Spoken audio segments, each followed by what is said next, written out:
서울의 아파트값이 평균 15억 원을 돌파했다고 합니다. 주택 공급 부족 우려 여전히 있죠. 한강벨트 중심으로 집값이 뛴 건데요. 이 추석을 기점으로 하반기 집값 장세에 갈림길에 서 있다라는 평가가 나옵니다. 지금 상황은 어떨까요? 윤지의 부동산 R114 리서치 랩상과 함께 이야기 나눠보겠습니다. 랩장님 어서 오십시오. 네, 반갑습니다. 연휴는 잘 쉬었습니까? 예, 어제 이제 지방에서 올라오긴 했는데 예. 한 운전만 한 10시간 가까이 한 것 같습니다. 뭐 이제 연휴 때는 어쩔 수 없는 숙명 같은 거니까요. 연휴 때 부동산 시장 걱정은 안 되셨습니까? 뭐 저희가 이제 시세 조사를 하는데 금주는 이제 쉬어가는 타임이라 좀 내려놓고 네. 또 근데 이제 또 호출을 해주셔서 여기 와서 이제 부랴부랴 또 정부가 준비하는 이제 내용들 좀 지켜보면서 내용에 대해서 좀 고민 좀 하고 있습니다. 예. 부동산 R114가 시세 조사 같은 거를 광범위하게 하고 있잖아요. 자, 네. 지금 상황이 진짜로 어떤가 이거부터 한번 짚어보도록 할게요. 지금 한강벨트를 중심으로 신고가 행진이 이어지고 있다. 중심이 되는 곳이 어디입니까? 예. 제가 이제 지난주에 이제 주간 시황 동향들을 이제 작성을 하면서 예. 보통 이제 공공기관 쪽에서는 그 각각의 이제 변동률들을 발표를 합니다만 저희는 이제 민간이다 보니까 우리가 이제 시세조사 기관이라고 하면 크게 세 곳입니다. 저희 부동산 114를 포함해서 KB국민은행, 그렇죠. 한국부동산원 네. 이렇게 돼 있는데 그래서 우리의 지금 이런 추세들이 3사가 조금 다른 방향을 제시하고 있으면 그게 약간 이제 해석에 따라 달라지잖아요. 그렇죠. 예. 그러다 보니까 제가 가끔은 이제 시황을 쓸 때 3사 데이터를 다 가져옵니다. 다 가져와서 방향성이 같은지를 보는데 가장 최근자 기준으로 보게 되면 지금 국민은행이 0.34% 주간 단위로 예. 올랐고요. 서울 어디입니까? 기준이면 서울이요? 서울 기준. 예. 그리고 한국부동산원이 0.27%. 저희 이제 부동산 R114가 0.29%. 비슷비슷하네요. 네, 예. 비슷비슷합니다. 비슷비슷하게 오르고 있고 이게 주간 단위로 한 0.30%니까 예. 월간 단위로 가면 한 1% 정도씩 누적이 되는 거예요. 그래서 이걸 개별 자치구별로 보시면 한참 상반기 쪽에서는 강남 3구 위주로 뜨거웠습니다. 예. 근데 지금은 이제 마포, 용산, 성동, 마용성이라고 불리는 지역들 위주로 갔다가 최근에는 강동, 광진, 그리고 중구, 동작 뭐 이런 지역들로 온기가 퍼져나가고 있는데 예. 이걸 이제 주간 단위로 이렇게 0.30%다 뭐 0.29% 하면 체감이 안 되세요. 그래서 이제 저희가 1월부터 9월까지 이제 누적해서 변동률을 살펴보니까 서울이 9% 올랐습니다. 누적적으로. 예. 그리고 이제 강남 3구가 상반기에 뜨거웠기 때문에 가장 상승폭이 누적적으로 큰데 거기가 한 10에서 15% 올랐습니다. 그러다 보니까 이게 지금 이제 연말 12월까지 이행이 되면 연간 단위로 서울에서 10% 이상 상승폭이 나오는 그렇네요. 겁니다. 예. 근데 아무래도 서울이 가장 고가 지역이다 보니까 예를 들어서 강남 3구에서 10에서 15% 올랐다는 얘기는 30억 정도 되는 아파트가 3억, 4억은 올랐다는 얘기예요. 네. 헛웃음이 나오네. 그렇습니다. 근데 그게 한 60억 혹은 100억 원이 되면 또 얘기가 달라지는 거고 물론 이제 강북권으로 가면 10억 원 수준에 이제 해당되는 것들도 우리 서민 입장에서 보면 1억 원 이상 오른 거니까 굉장히 체감상 큰 폭으로 오르고 있다 이렇게 느낄 수 있습니다. 숫자 노름을 좀 하자면요. 주간 0.3% 말씀해 주셨는데 이거를 연복리로 계산을 하면은 17% 정도가 나옵니다. 예, 뭐 1년에 한 17% 오른다 그러면 어휴 무시무시한 오름폭이라고 할 수가 있겠는데. 그 사이에 어떻게 계산을 하신 거죠? 이게 인공지능이 해줬습니다. 예, 물어봤습니다. 인공지능에다가. 이렇게 지금 굉장히 가파르게 오르고 있다. 실제로 현장에서 호가도 많이 오르는 분위기입니까? 예, 호가를 기준으로 하면 우리가 이제 결국은 이제 매도자 우위 시장이냐, 매수자 우위 시장이냐의 문제인데 지금 이제 6.27 대책 이후에 정부가 조금 인식해서 했어야 되는 부분은 수요자 억제 위주의 이 방안들을 하게 되면 매도자, 그러니까 공급자 쪽에서도 좀 잠기는 문제가 있습니다. 매물이 잠깁니다. 아무래도 자기 집을 팔고 다른 곳으로 이동할 때 대출이 과거만큼 안 나오니까 이동 자체가 어려워요. 어려워지거든요. 그러다 보면 매물이 희귀해집니다. 그럼 매도자 우위의 시장이 된다는 건 내가 1억 원을 혹은 2억 원을 높여서 올려도 그게 매수자 쪽에서 지금 이제 급한 수요들이 서울 쪽으로 들어오다 보면 그게 체결이 되는 거거든요. 그러다 보면 계속 신고가가 되는 거예요. 네. 그래서 호가 위주로 보게 되면 뭐 1억 원, 2억 원 정도 올려서 그러니까 시세보다 올려서 내놓는 케이스들이 특히 한강벨트에서 많다. 이렇게 평가할 수 있습니다. 지금은 한강벨트에 좀 집중이 돼 있는 것 같은데 말씀하신 대로 성동, 마포, 광진 이런 데까지 간다.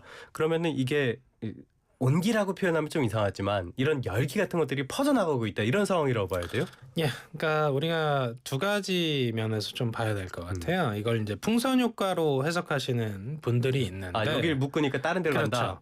근데 보통 강남 3구 쪽을 묶고 용산구 쪽을 묶더라도 여기에 원래 들어오려던 수요는 바로 옆으로 퍼지진 않습니다. 그리고 우리가 6억 원이라는 한도 규제를 했고 토지거래 허가구역이라는 걸 하긴 했습니다만 그게 매수 자체를 차단하진 않습니다. 그렇죠. 살 수는 있다는 거죠. 현금 부자들은 그냥 네. 사면 되죠. 그렇죠. 그럼 못 사게 했을 때는 여기서 이걸 포기하고 넘어갈 수 있겠죠. 근데 살 수는 있다. 그러니까 네네네. 이쪽에서 포기한 수요라기보다는 원래 마포 성동 쪽에 그 관심이 있었던 혹은 한강벨트 쪽에 관심이 있었던 분들이 규제 지역이 앞으로 계속 늘어날 걸로 예측이 되니까 합리적 의심이 되지 않습니까? 네네네. 그러다 보니까 좀 서둘러서 매입을 해야 되겠다. 이러다 보니까 그 온기들이 이제 퍼진다 이렇게 볼 수가 있고요. 그리고 이제 또 하나 봐야 되는 건 이 온기가 퍼질 때 대부분 아파트 위주로만 퍼집니다. 아파트에서도 그렇죠. 신축 위주로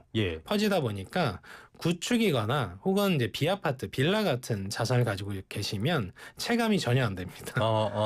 체감이 전혀 안 되다 보니까 특정 단지에서만 뜨거운 것들이 이제 이슈화돼서 언론에 이제 회자되다 보니까 마치 내 아파트도 뜨겁겠지 해서 가보면 조용한 경우들이 굉장히 많다. 네, 제가 지금 그걸 경험하고 있습니다. 예.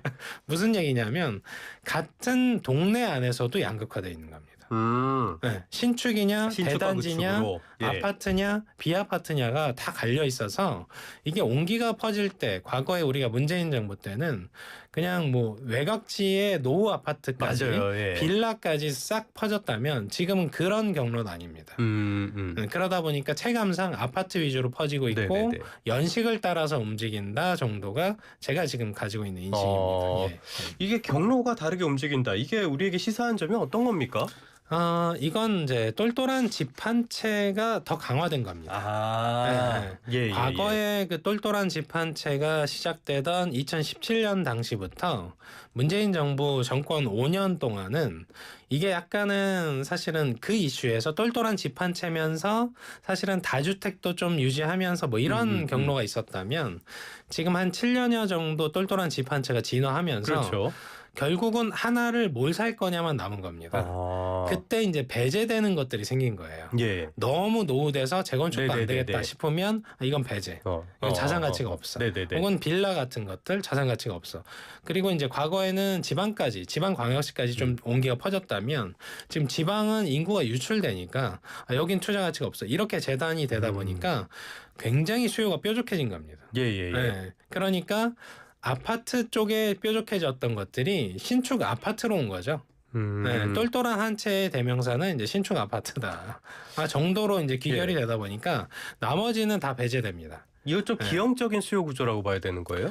그렇죠. 결국은 이제 세제에 의해서 유발된 기형적인 수요 구조인데 전국에 내놓으라는 자산가들이 다 서울로 쏠리다 보니까 지방에 이제 자산가분들도 있는 자산을 정리하고 서울 쪽으로 오다 보니까 굉장히 기형적인 구조가 됐죠. 대구에서도 오고 대전에서도 오고 부산에서도 오는 겁니다. 그러다 보니까 서울 쪽에서는 아무리 규제를 해도 수요 초과 국면이 돼 있는 거라고 볼 수 있습니다. 결국엔 공급이 중요할 수밖에 없는 상황인데 어찌됐든 그래서 나왔던 게 627 대출 규제 수요 정책이 있었고요. 그다음에 97 공급 대책이 있었는데 그냥 반짝하고 많은 것 같아요. 뭐 그래도 이제 거래량 면에서 보면 627 대책 이전에는 서울 아파트 기준으로 10,000건씩 매매 거래가 이뤄졌다가 현재는 뭐 한 4,000건 수준까지 내려와 있습니다. 그 부분들이 지금 이제 시장에 좀 내성이 쌓이면서 이제 적응기를 좀 거친 거죠. 그러다 보니까 최근 들어서 이제 9월분을 이제 집계 중입니다만 예. 한 5천에서 한 6천 건까지 올라올 것 같습니다. 그러다 보니까 뭐 결과적으로는 시장의 내성 부분들이 쌓였고 변동률 상에서는 앞서 설명드린 것처럼 보폭을 계속 키우다 보니까 이제는 효과가 약발이 떨어졌다. 라는 평가들을 받고 있는데 이런 과정에서 우리가 이제 100일 동안 대책이 2번 나오지 않았습니까? 그렇죠. 근데 이제 그 100일이 조금 지나가는 이제 3, 4개월 사이에서 대책이 만약에 3번이 나온다고 하면 우리가 이제 예측하기는 이렇게 되는 거죠.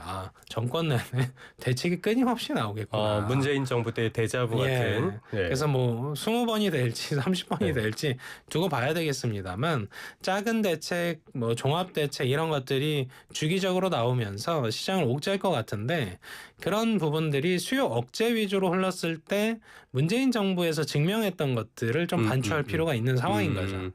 사실 문재인 정부뿐만이 아니라 노무현 정부까지도 볼 필요가 있을 것 같은데요. 네, 그렇게 보면 이제 시즌 3가 되는 건데 그렇게 두 차례 수요를 억제하는 어떤 대책들이 나왔음에도 별로 성공적이진 않았단 말이죠. 이번 어떻게 갈지 잘 모르겠는데 어쨌든 지금 상황을 봤을 때는요. 이렇게 시장이 불안하다 보니까 정부에서 또 한 번의 대책 마련을 검토하고 있는 것 같아요. 어떤 내용들이 거론되고 있습니까? 굉장히 고민이 많아 보입니다. 세 번째 준비를 하다 보니까 일단 6억 원으로 우리가 한도를 제한했던 6.27 대책을 기준으로 해서 지금 4억 원 한도로 규제할까 말까에 대한 내용들이 오가고 있고요. 그러니까 6억 대출을 4억까지로 조인다? 그렇습니다. 그리고 LTV 한도를 0%를 주는 금액 구간을 지금 확인하려고 하고 있습니다. 이건 무슨 말입니까? 예를 들면 과거 이제 문재인 정부 때 15억 초과하는 아파트는 대출 금지했던 적이 있었죠. 그러면 이건 LTV가 0%가 되는 겁니다. 네네네. 아예 대출 안 해준다. 그렇습니다. 대출 그러니까 유동화가 안 되는 거죠. 자산을 기준으로. 그리고 우리가 총부채 원리금 상환 비율이라는 규제가 있었잖아요. 그게 지금 은행권 40%입니다. 네네. 그럼 내 소득에서 40%만 원리금 이자 상환에 써라. 이 기준인데 이걸 35% 수준까지 더 조인다. 낮추거나 하는 내용들도 거론되고 있고요. 거기에 이제 전세 대출에도 이 DSR 규제를 도입한다 얘기들이 거론되고 있고 거기에 원래 이자만 내던 걸 전세대출도 원리금 납입을 하게 하겠다라는 얘기가 있고 또 하나가 그 세금 쪽에서 우리가 이제 공정시장가액 비율이라는 게 있고 공시가격이라는 게 있습니다.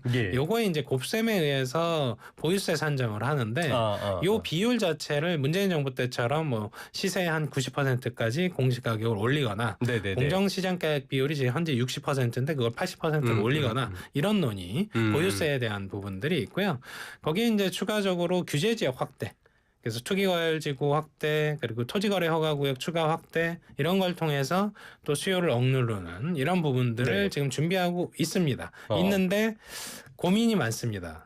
이왜 고민이 많냐면 정부가 이제 6.27 대책을 발표할 때 6억 원 한도를 규제하면서 뭐라고 얘기를 했냐면 6억 원 한도 규제 내에선 실수요자는 타격이 거의 없다. 좀 고가의 자산들을 가지고 있는 경우에 타격이 있기 때문에 그 비율이 낮다. 이런 표현들을 했거든요. 타격이 꽤 있었는데 아무튼 간에 그런데 4억 원으로 낮추면 일반 대중들 서민들이 피해를 볼 수 있는 범주까지 가는 거예요. 그러니까 여기서 고민이 많은 겁니다. 제가 그래서 이 말씀을 듣고 나서 두 가지 궁금한 점이 생긴 게 첫 번째는 이거 실수요자 집 사지 말라는 뜻 아니냐. 두 번째로는 다 수요 억제책이고 공급 이런 측면의 얘기는 없다. 이 두 가지 생각이 들었거든요. 그러니까 이런 문제죠. 우리가 어떤 정책을 하면 핀셋 정책을 해야 되는 이유 중에 하나가 투자자와 실수요자와 투기자를 구분을 해야 되는 겁니다.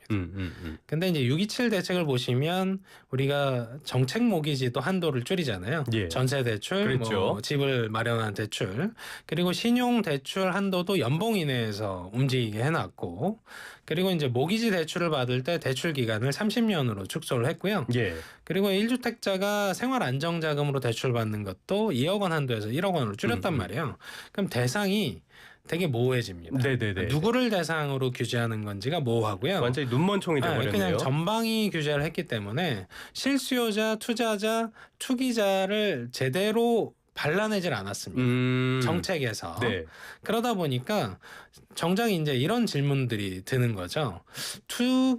투자를 규제해야 되는데 왜 실수요자를 억제하고 있냐라는 질문에서 대답을 이제 정부가 하기가 어려워진 구조가 됐습니다. 그래서 정책을 하게 되면 우리가 실수요자는 우대한다고 하지 실수요자도 억제할게요라고 하는 정부는 없거든요. 그렇죠. 그렇죠. 예. 그래서 지금 이제 이재명 정부도 사실은 실수요자 위주의 시장으로 만들겠다는 게 목표인데 지금까지의 정책들을 보면 실수요자도 억제받고 있으니까 여기서 관점이 모호해집니다. 목표에 괴리가 생기네요. 네, 그래서 목표치에 해당되는 그 사람들 대상층이 어딘지부터 명확하게 해야 되는데 거길 타겟으로 규제하면 되지 않습니까? 대출을 제로를 준다든지 혹은 LTV를 뭐 한도를 더 줄인다든지 혹은 DSR 한도를 줄인다 이거를 이쪽에서 하면 되거든요. 근데 지금 전체를 대상으로 합니다. 그러면 실수요자 위주의 시장 재편이 어떤 구조로 가능한지 지금 모호해집니다. 이러다가 실수요자들, 중산층들 역풍 오겠어요? 뭐 일단 정치적인 문제는 아니고 이전에 어떤 의미에서는 이전에 이제 대출 받은 분들이 안도의 한숨을 쉬셔야 되는 상황에 처해 있고요. 보통의 이제 서민들은 사실 연간 사실 몇 천만 원 모으는 것도 되게 빠듯합니다. 근데 이제 집을 마련하는 그 과정 속에서 갑자기 한도가 억 단위로 줄게 되면 이분들은 내 집 마련 기간이 10년 이상 더 벌어질 수 있거든요. 이런 과정에서 사실은 뭐 불만이 굉장히 커질 수 있는데 문제는 과거의 문재인 정부는 공급이 많았습니다. 실제로 2018년, 19년을 오갈 때 공급이 많았고 반면에 지금 이재명 정부는 내년, 내후년에 준공되는 물량이 적습니다. 절벽이죠. 그러다 보니까 구도상에서는 문재인 정부 때보다 좀 더 불리하다. 수요 억제로만 흘렀을 때 좀 불리합니다. 알겠습니다. 목표와의 괴리가 있다고 말씀을 해주셨는데 곧 대책이 나올 가능성이 지금 점쳐지고 있으니까요. 어떤 내용들 담길지 과연 문재인 시즌2를 면하고 정말 시장에 안정을 가져올 수 있을지는 지켜볼 필요는 있어 보입니다. 지금까지 윤지혜 부동산 릴리사 리서치 랩장과 함께했습니다. 오늘 말씀 고맙습니다. 반갑습니다.